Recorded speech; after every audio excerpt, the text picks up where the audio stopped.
kita harus kembali pemilihan lewat DPRD. Itu kesimpulan seminar itu. Kenapa?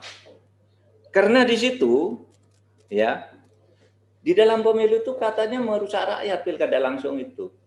Kesimpulan seperti itu, saudara, itu juga menjadi kesimpulan Munas Alim Ulama NU di Cirebon yang meminta resmi nih pemerintah menghentikan pilkada langsung. Muhammadiyah juga, cuma itu suara-suara dari pimpinannya, tidak dalam bentuk naskah keputusan Munas. Rakyat juga pada umumnya, wah udahlah pilkada langsung nih merusak gitu pada waktu itu. Itulah sebabnya lalu pemerintah melalui Pak Gamawan Fauzi membuat rancangan pemilihan kepala daerah melalui DPRD. Pada waktu itu semua partai setuju. Setuju. Itulah sebabnya prosesnya itu kemudian diajukan oleh Pak SBY. Karena semua partai setuju. Wah itu baiklah kembali ke DPRD. Nah cuma saat-saat pengesahannya itu terjadi bersamaan dengan kontestasi politik antara Pak Prabowo dan Pak Jokowi pada saat itu.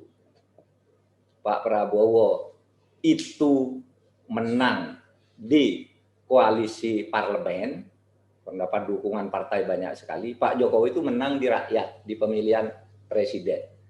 Nah, di situ kemudian ketika proses pengesahan undang-undang itu ada pikiran, loh kalau Pak Prabowo menang di parlemen, nanti seluruh parlemen kepala daerah di Indonesia itu akan dikuasai oleh kelompoknya Prabowo.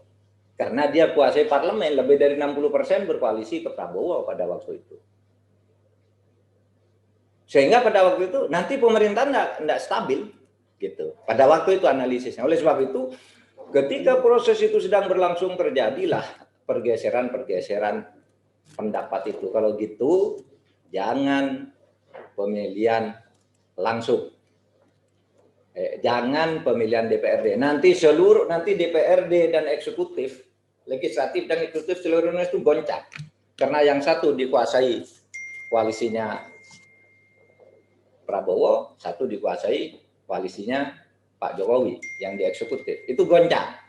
Nah itulah sebabnya pada proses-proses pengesahan itu terjadi pertentangan luar biasa dan di voting akhirnya termasuk NU pada waktu itu karena juga khawatir wah ini tidak stabil pemerintahan ke depan.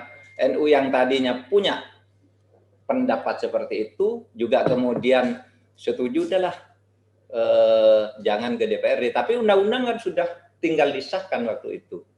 Nah itulah kemudian terjadi tragedi undang-undang disahkan dengan voting dan ada fraksi yang walk out dan undang-undang itu sah bahwa pemilihan kembali ke DPRD, kembali ke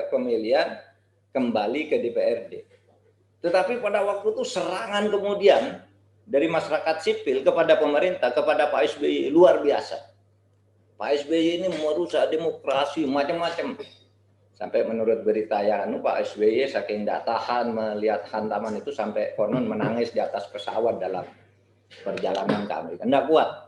Pak SBY hilang legasinya semua. Sudah menata negara ini dengan baik hanya dirusak oleh undang-undang itu. Nah itulah sebabnya Pak SBY semula tidak mau menandatangani undang-undang itu. Tetapi Pak SBY dari Amerika waktu itu mengumumkan saya pro rakyat, pro suara rakyat. Kita akan mencari jalan agar pilkada tidak dilakukan oleh DPRD gitu. Apa jalannya kita tidak diumumkan dari Amerika, tapi saya pro rakyat kata Pak SBY dari Amerika. Sepulangnya dari Amerika itu tanggal 29 September 2014 undang-undang itu disahkan, tapi 2 hari kemudian 2 Oktober dikeluarkan Perpu mencabut undang-undang itu. Nah ini kalau mau bicara evaluasi, kita harus lihat perjalanan sejarah bangsa ini.